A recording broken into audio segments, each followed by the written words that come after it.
Hello everyone, and welcome to the Discover Hangout series. Today we're going to talk about digital transformation specific to brand solutions. Remember, this is the second live stream of this digital transformation series. The first one was around mobile solutions, and it happened last month with my colleague Subir.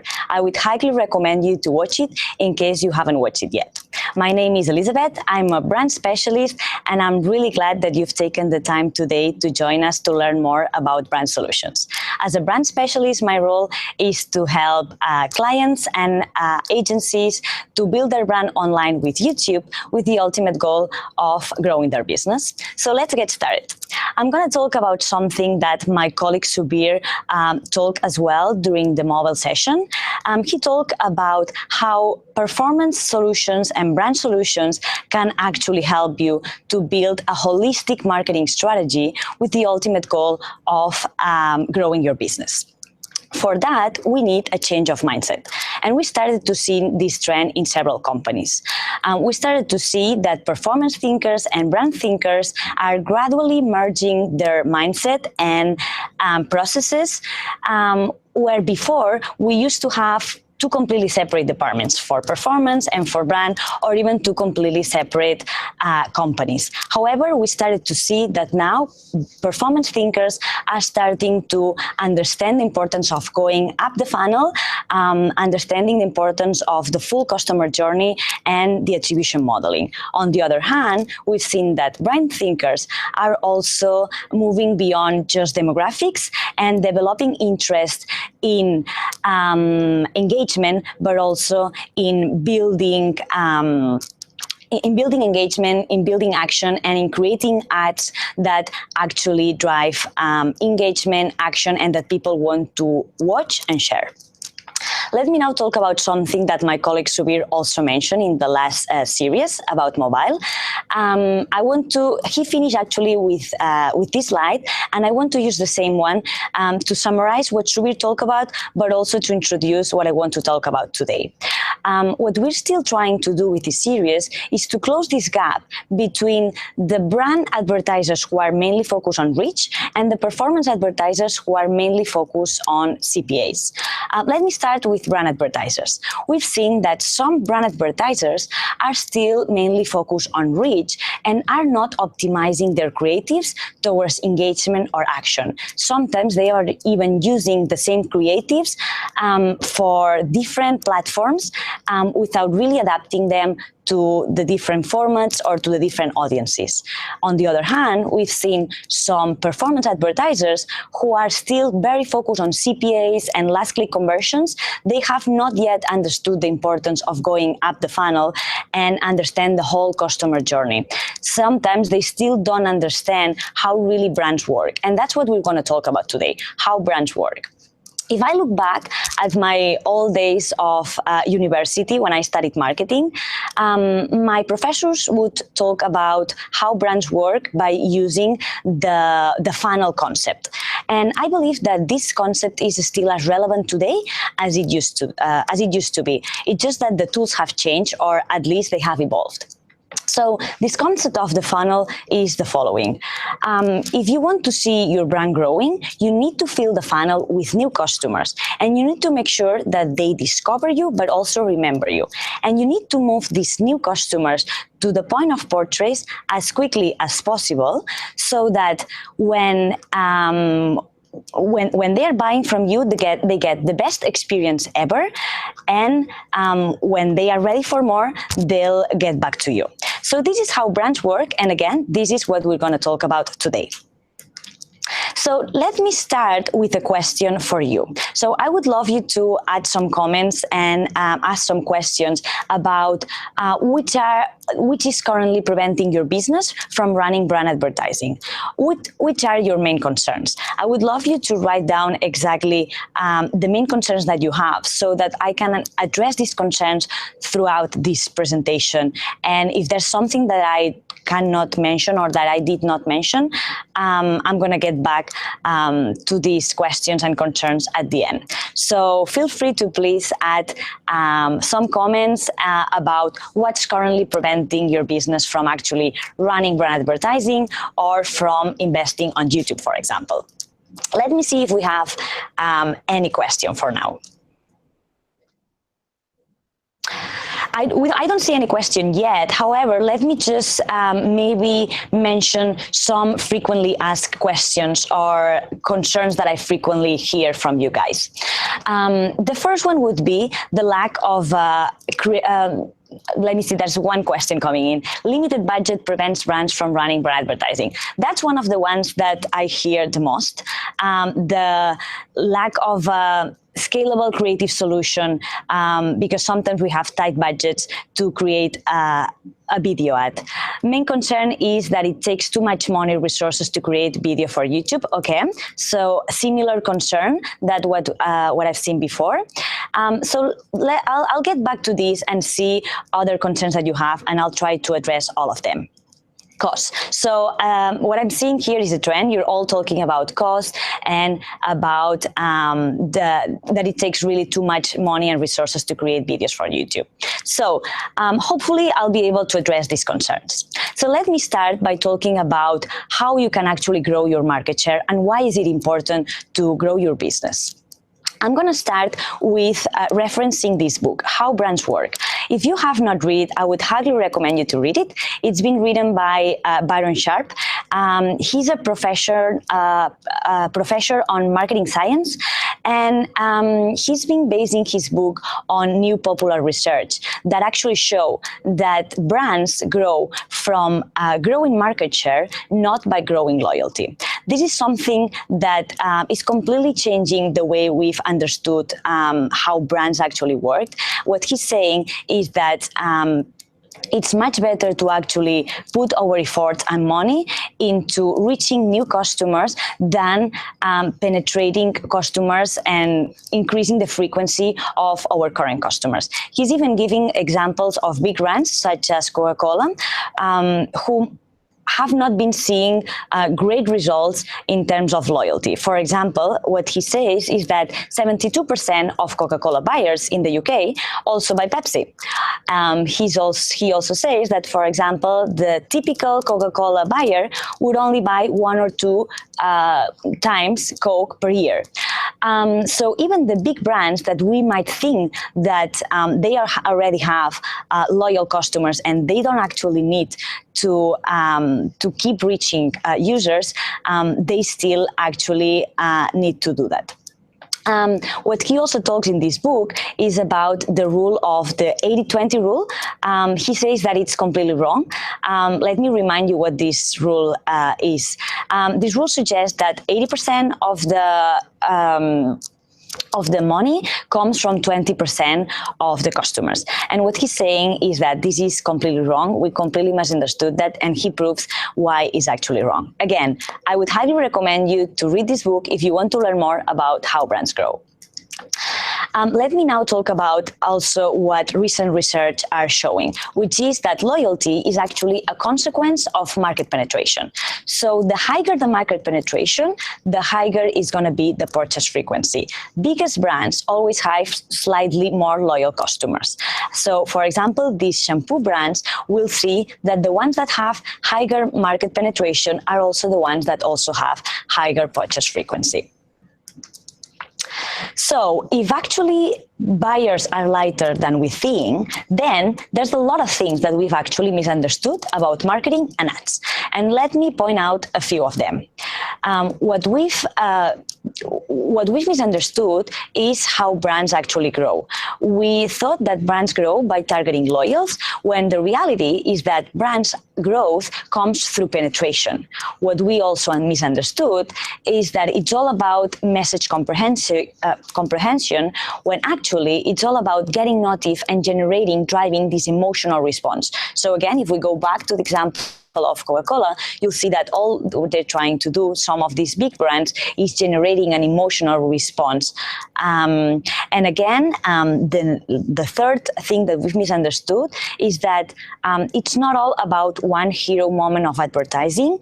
If we really want to go from a current image to a future perspective, it doesn't take only one ad. So what we need to do is we need to be continuous on. We need a continuous presence if we want to really go from one current image to a future perspective. So it's about being always on. So with this, it comes the formula for winning new lead buyers.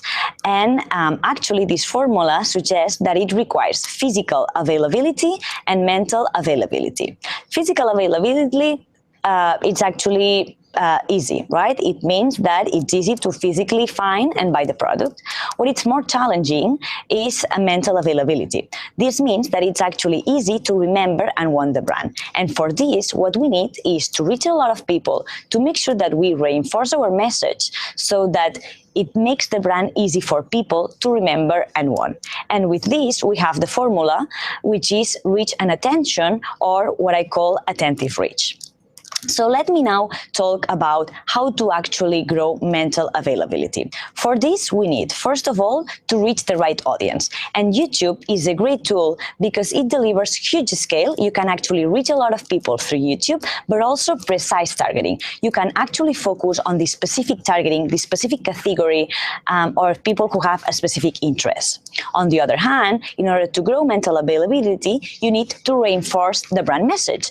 And for this, YouTube delivers viewer attention, not just impressions. So it's not only about reaching people, but making sure that people that we reach, they get our message, they pay attention to our message.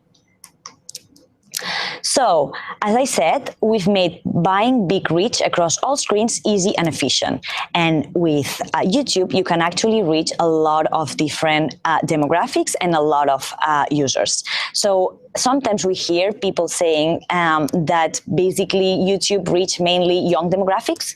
However, this is not entirely true. For example, YouTube, it reached 38% of people over 45 years old in the UK. I took this statistic from eMarketer, but you'll see that this is also the same for other European countries. On the other hand, we've also optimized the YouTube ad suite to deliver viewer attention, because as I said, it's all about attention. And YouTube has 93% of viewability compared to the industry average of 66%. So what's actually viewability? So viewability is an industry metric that has been defined by the MRC Council, and it means that an ad has been seen for at least 2 seconds and in the half of the screen. And we do have a 95% of audibility as well on YouTube. So now we've seen how brands can grow their business. However, let me now relate to an example of a small business who is very performance-oriented.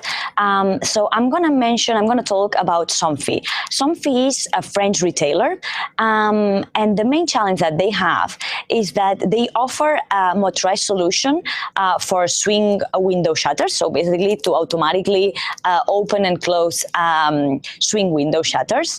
And the challenge that they were facing is that the 60% of homeowners didn't really know that a motorized solution exists. So what Somfy did is they actually used YouTube to reach a lot of people, to reach potential customers, in order to grow awareness and influence consideration with homeowners. And they actually got really great results. They actually experienced 200K increase of new qualified prospects for remarketing. So again, YouTube not only helped them to reach a lot of people, but actually they use this information, they put these people into remarketing lists so that they could actually close the loop and close these conversions by following them on the, for example, display network or search network. On the other hand, they saw really good results in terms of ad recall, an increase of 155%, and a 63% increase in purchase consideration.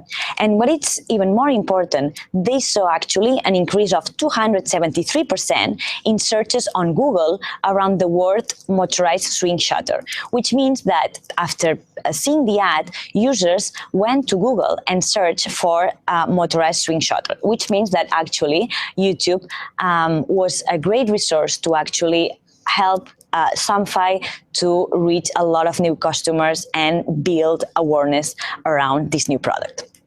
So with this, I want now to focus on the YouTube formats and creative. So I'm going to talk about messaging here.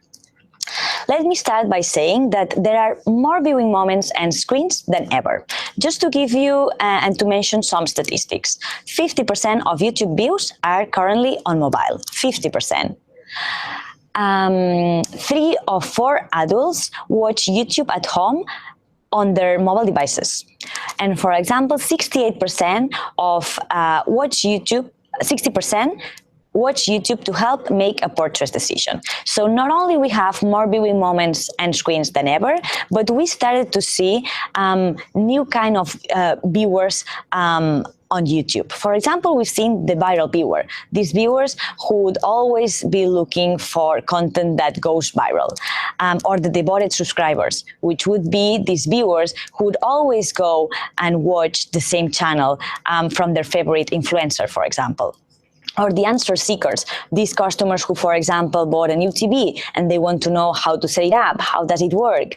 Or the coach casters who just sit back and relax and watch YouTube content, or entertainment seekers, or even music lovers. So there's more viewing moments and screens than ever, and YouTube's ad suite is built to capture all of them. So let me now show you which are the formats that we have actually available to actually capture the attention of all viewers. Let me start with the in-stream format. This is a long-form pre-roll that gives users the choice to watch. So if users are not interested in the content, they can actually skip, and you would only pay for users that decide to watch the ad. So this is an ideal format for these users who just want to kick back and watch. For these users, we also have a Google Preferred format. Google Preferred would be targeting the top content on YouTube. It would be a pre-roll against people's favorite content and creators. On the other hand, we have a lot of users that are quickly searching for something on mobile devices. And for them, we've developed this format that is called bumper ads, which is a 6 seconds snackable ads built for short attention on mobile. With 6 seconds, we've seen advertisers being able to tell a story quick and that can actually capture users' attention. We also have Masthead, which is great for these customers that want to understand or to see exactly what's trending. The content of Mastheads would appear in the home screen of YouTube. And finally, for these users that are searching for specific keyword on YouTube because they are interested in something very specific, we have the Discover ads, where users can actually click on them and play the ads if they are seeking for specific content. So again, we have a lot of different formats, and we've built all of them to capture viewers' attention. But it's not only important to capture attention, but to turn attention into engagement and engagement into action. And for this, we also have a lot of interactive elements that I'm sure that are going to be very interesting to very performance-oriented advertisers that needs to drive action and engagement. For example, call to actions. Call to actions overlays are really, really useful for these advertisers that want to drive an action. For example, buy now, visit the website, visit the next video. For advertisers who also want to promote an app, we have the TrueView for App Promo, which is ideal if you want to actually drive app installs. And finally, one of my favorite features, the TrueView for Shopping. There's some advertisers who also want to actually drive sales, and for them, we've developed this feature where we can actually add information about the products that we're showing in the videos. For example, if we have a collaboration with an influencer that is talking about makeup and how actually they use their makeup to for example, for their daily routine, we can actually link this information and show more information about the specific products that this influencer is using. So a great feature, again, to drive action and to drive sales on YouTube. And it's not only about driving an action. What we need to make sure is that we made and modified for YouTube. So think about what I said before. 50% of the the YouTube views happen through mobile devices. This means that we need to adapt the creatives to make sure that they fit the small screen. And we need to understand that a lot of advertisers might not be watching the ads horizontally. They might be watching the ads vertically. So for this, we need to make sure that we have the logos appearing and with enough visibility. But not only is it important to adapt the content to the small screen and make for digital, but also to emphasize the brand and the call to action early and often. Sometimes I get questions from advertisers who tell me that they wanted to drive brand awareness, but they were not getting the results that they were expecting. And then when I go and check the creative, I actually see that their video creative, they barely have brand appearances, and the brand appearances that they are all at the end. So what we need to make sure is that we emphasize brand and call to action early and often. The sooner the brand appears, the more chances we get to raise brand awareness, especially if we're using formats such as TrueView InStream, where users have the option to skip the ad. So it's all about maintaining brand visibility and call to action throughout the entire video. So let me get back to the question. Let me see if we have maybe more questions here. I see a lot of questions. Limited budget, clients concerned, brand display has become wallpaper, and what we have a disconnect between goals and on the side actions, which are usually non-existent. Okay, so let me go back to this as well. If we can create high quality content, no point of brand advertising. Okay, so a lot of you are concerned about high quality content, the cost of creating a video for YouTube. So let me get back to this and let me present a feature that I'm sure that you are all going to be very interested in. Let me introduce you the new YouTube Director app. So I know that some of you might have tight budgets, and the lack of a creative, scalable creative solution is something that it's concerning a lot of you. So for those of you who don't have maybe enough resources to hire a brand agency to develop your creative, we've developed this great app. It's a free app that you can actually download on iPhone. It's not yet available on Android, but it's going to be available soon. I know it's weird that we started with iPhone and not Android when it's Google. However, we didn't care. We wanted to get it out in the market as soon as possible. We've seen great results so far already, and it's as easy as just downloading the app, selecting a template that would fit your product or the service that you are trying to advertise, and then the app would walk you through the template and would actually show you and suggest you what to film and what to say, and you would actually end up having a really professional and polished creative.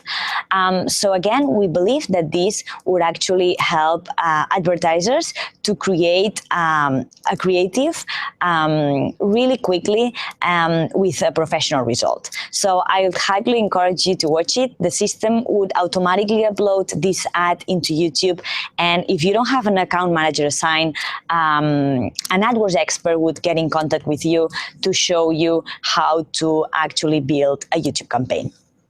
So I think that this would hopefully help you with one of your main concerns that I've seen.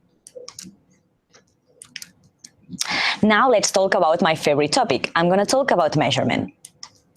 So let me talk about the different measurement solutions that we have available for YouTube and for brand advertising. I'm going to talk about unique reach, brand lift, but also conversions, because I know that a lot of you are concerned about conversions and how to actually measure conversions for YouTube.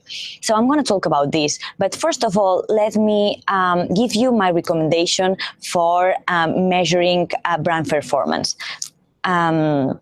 First of all, sometimes I get these questions about, there's a lot of metrics out there. What should I be focusing on? Should I maybe look more at reach or impressions or views or awareness or favorability?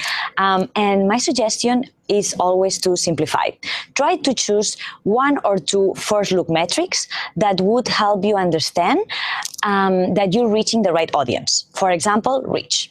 And one or two validating metrics that would help you understand that you're reaching the audience the way you want. For example, awareness or purchase intent. So this would be my suggestion. So let me start with how to actually measure conversions. The first thing that I want to say here is that we need to understand that if you're trying to actually see the same number of conversions in a search campaign or in a YouTube campaign, it's not going to happen. Why? Because YouTube influences perceptions and awareness not always in the last interaction. A lot of people start their purchase journey with YouTube, but it's not always the last interaction. So that's why I want to set expectations that YouTube would help you grow your business, not always driving conversions straight away. However, because I know that some of you are really performance oriented and really care about conversions, I still want to show you how to measure conversions correctly. However, I still want to challenge you and go beyond conversions. How to measure conversions correctly. First of all, what is a YouTube conversion? There's sometimes a misunderstanding.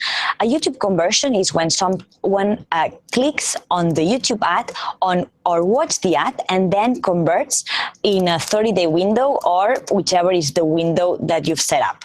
For example, up to 90 days. So this is a conversion. Whereas a view-through conversion actually is when someone actually clicked on the ad, didn't click on the ad, they were impacted by an impression, but they skipped the ad, for example, and then later on they converted. This is a view-through conversion. A view-through conversion happens before the billable event, before we've charged this specific user. So usually all view-through conversions would be completely free conversions. Okay. So what to measure? We need to measure everything: micro conversions, but also macro conversions.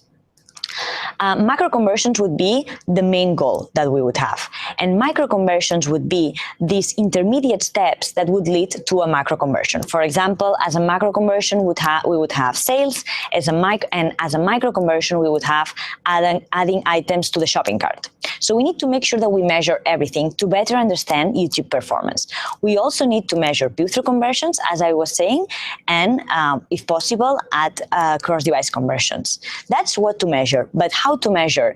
My recommendation is that you host a YouTube campaign in a separate AdWords account. Why? Because if you have everything set up in the same account, as I was saying, a lot of users would start and would actually be aware of your product thanks to a YouTube campaign. They would discover the product with YouTube, but then they might close the conversion with a search campaign. And right now, the system would assign the full credit to the last interaction, which would be the search campaign. And therefore, we would not be assigning any credit at all to the YouTube campaign, and we would be undervaluing the value of YouTube. So that's why if you create a separate account for YouTube, you would be able to see all the instances where YouTube actually helped to assist, initiate, or close a conversion. And the recommendation as well would be to use a long conversion window.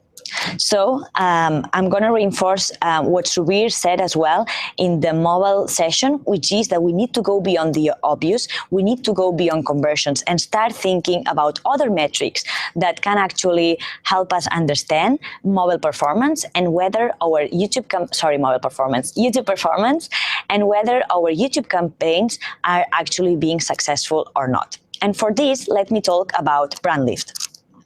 Brand lift would be our best-in-class measurement solution for YouTube. Brand lift can measure metrics such as ad recall, awareness, consideration, favorability, or purchase intent. So how does it work? So these are all survey-based metrics. So we have a control group and an exposed group. The exposed group are the ones that see our ad, and the control group are users that would be eligible to see our ad, but we're not showing it to them. So then what we do is we survey both groups and we ask them whether they remember seeing our ad or they generate brand awareness. So with this, we actually see whether there's been a lift between people who were exposed to the ad and people who were not exposed to the ad. We also have another really interesting metric, which is brand interest, that would show advertisers how actually people, after seeing an ad, go to to Google and search for specific brand or product keywords. So again, this is a metric that is focused on what users would do after seeing the ad and which kind of content would they be looking at. And finally, let me talk about the last measurement solution that we have available. This is internal brand lift as well. So you would need to contact your account manager or to get in contact with an AdWords expert to set up both brand lift and to get the unique reach reporting. However, this is a really interesting reporting. It's internal, but you can all request it.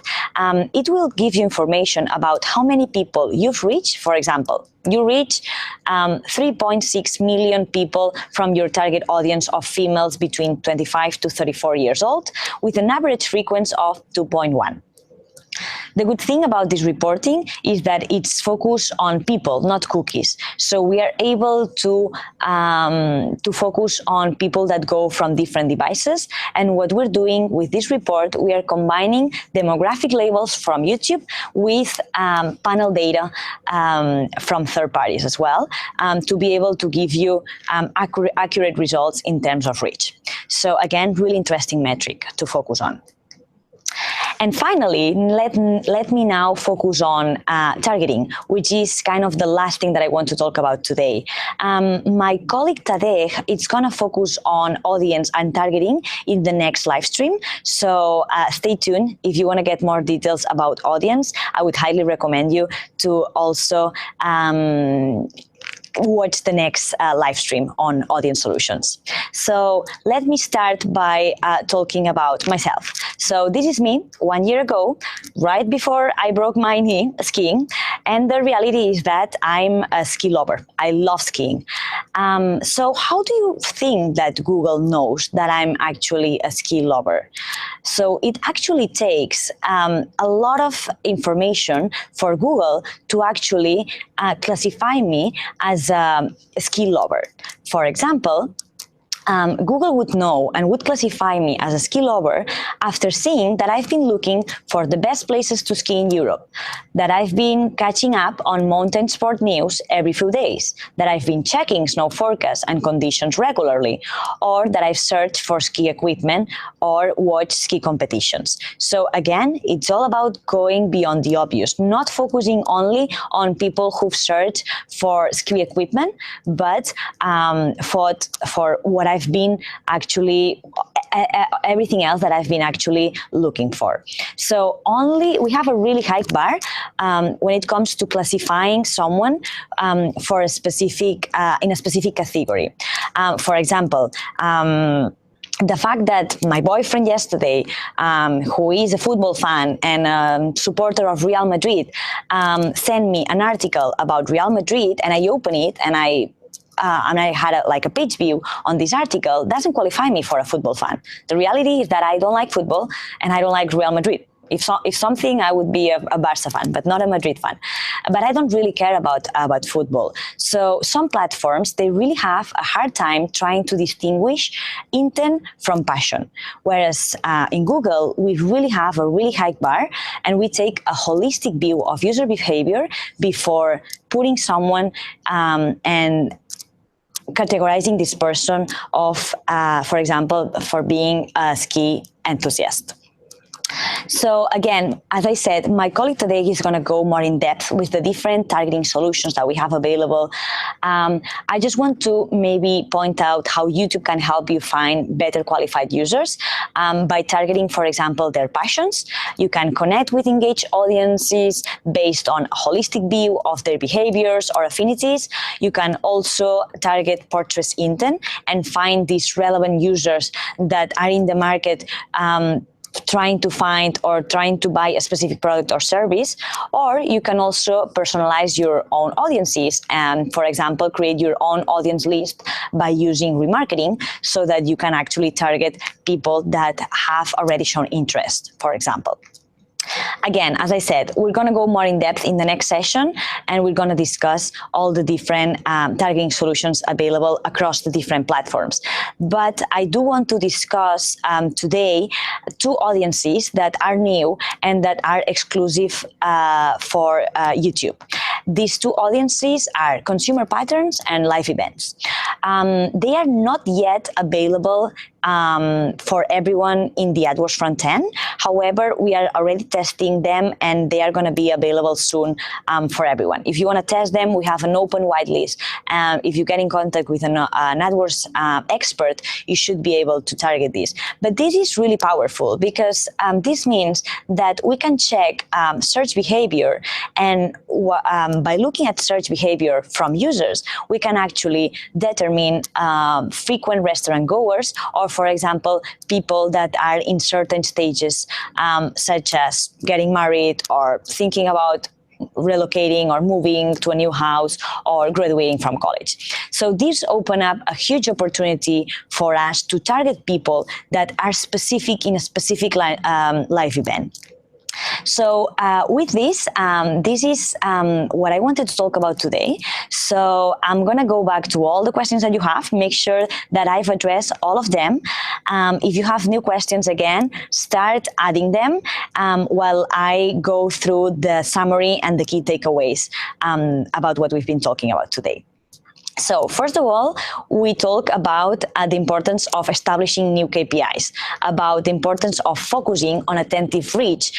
If we really want to grow your business, we need to focus on engagement and on reaching the attention of the audience. The second thing we talk about is about telling the right message with the right format. Make sure that you choose the best format to tell your message and add interactive features. And also remember that we have this new director app that can easily help you to actually create a video ad that looks polished and professional.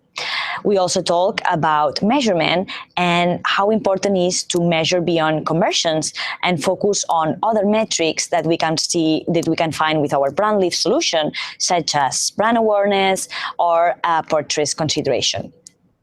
And finally, we talk about target. We didn't go really in depth because we're going to have another session, which, by the way, I highly encourage you to watch. But we talk about how to find better qualified users by targeting the interest or intent. So now, let me go back to the questions and the main concerns that you have. Make sure that I've addressed all of them and see if I can actually answer some more questions. So let me see. So, do you suggest or feel that YouTube can work for all business lines? This is a question for Hardik Marley. I do feel that YouTube can actually work for all business lines.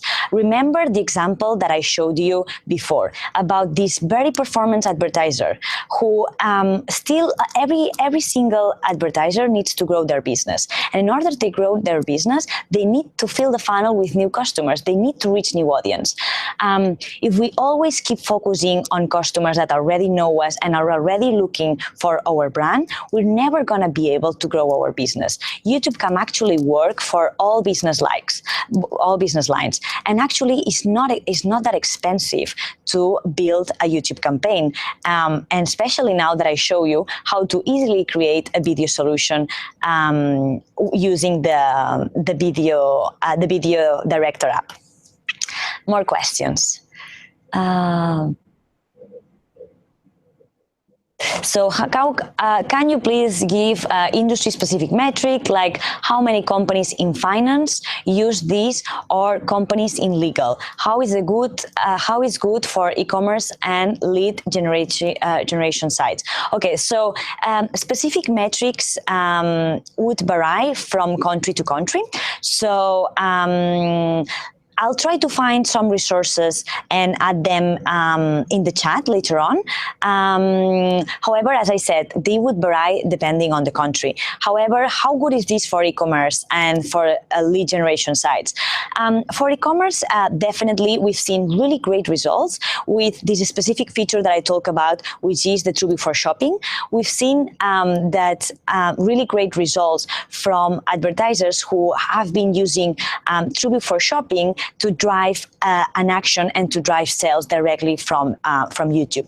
However, as I said, the expectation should be that you'll never see the same number of conversions in a YouTube campaign than what you would see in a search campaign. Because as I said, YouTube is a lot more upper funnel campaign. It's all about helping you to grow your business by generating awareness, making sure that people get to know you so that you can actually move them down the funnel, and then maybe start reconnecting with them with, for example, search or remarketing campaigns. So definitely working for e-commerce sites and lead generating sites. There's a lot of case studies out there that gives information about how this works for very performance-oriented advertisers.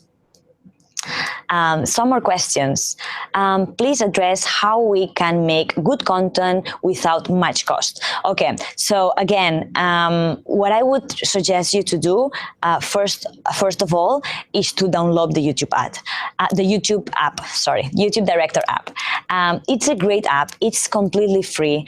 You can really, it's not available for every single market, but it's available for most of the markets and soon will be available for all markets. I would definitely encourage you to use it. You'll see how easy it is to actually record a polished and professional video. The app would guide you to what to say, would have like great templates that would make look your video ad really, really professional. So that would be my suggestion for you. More questions. One doubt. Different accounts or different campaigns for video ads?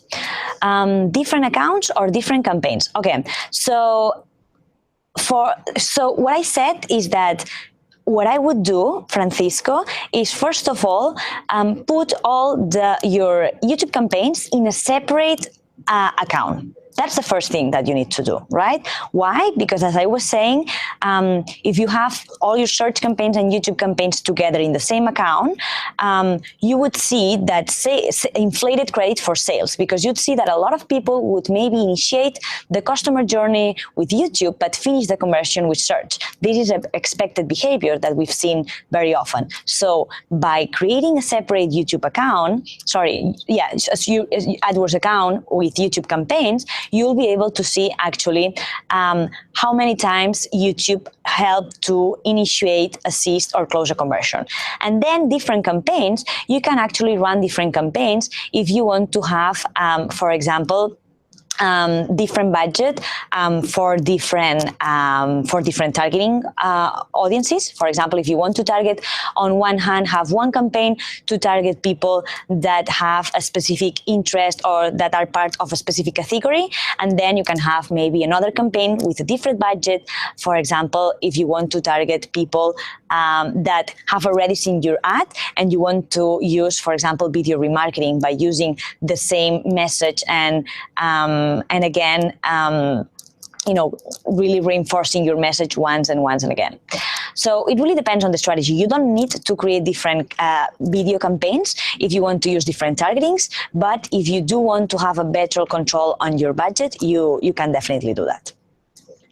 More questions. What's the impact of video ads with respect to no video ads on conversion rates and branding? Any average? Let me read it again. What's the impact of video ads with respect to no video ads? Okay, so I guess that you're talking about the impact in terms of conversions. So again, as I was saying, when it comes to conversions, usually we'll see that lower funnel campaigns, such as brand search campaigns, would be the ones that would get more conversions. And this is expected. Whereas upper funnel campaigns, such as video campaigns or some display campaigns targeting, for example, affinity audiences, they would usually have less conversions. But this is expected. Why is this expected? First of all, because upper funnel campaigns would help you grow your business by influencing awareness and perceptions. It would be the way for users to actually discover you and remember you. And then when they are ready to buy you, maybe they would go and they would type the keyword on search and they would convert. So that's why conversion rates usually are going to be higher in lower funnel search campaigns. And we have different conversion rates and much higher, lower conversion rates in video campaigns. This is expected, but then what you need to look at is the overall number of conversions after a few days of running video campaigns or display campaigns. You'll see that actually the total number of conversions should be higher because you've been able to actually impact new users that were actually not aware of your brand maybe or your product. Okay, so more questions. Is there any support or live chat for Google Tag Manager?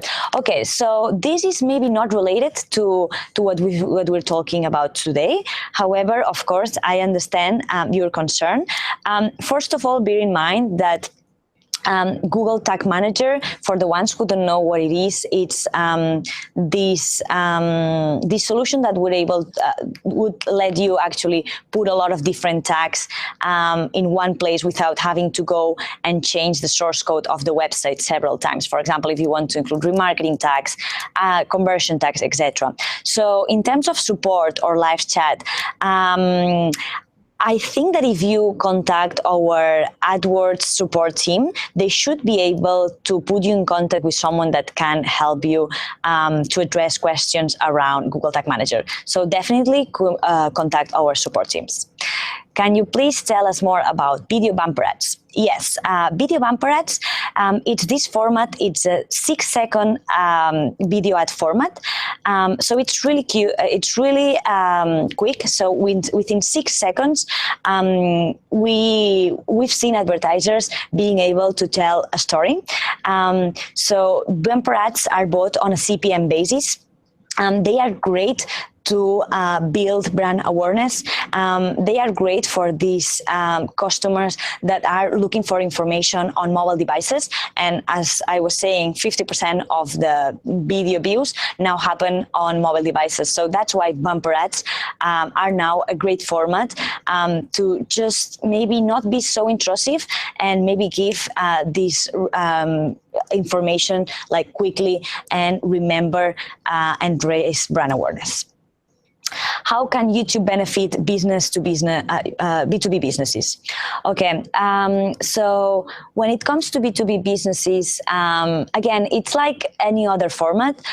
We would always see YouTube, in general, AdWords working much better for business to consumer. Okay, already answering the chat. Okay, so I've seen that it has already been answering the chat. So I guess that that would be all from me. It's been a pleasure. I hope that you all learn a lot about YouTube and our brand solutions. So thank you so much for taking the time to joining us today. I encourage you to watch the next live stream on audience solutions, and I hope you all have a good day. Bye-bye, and thank you very much.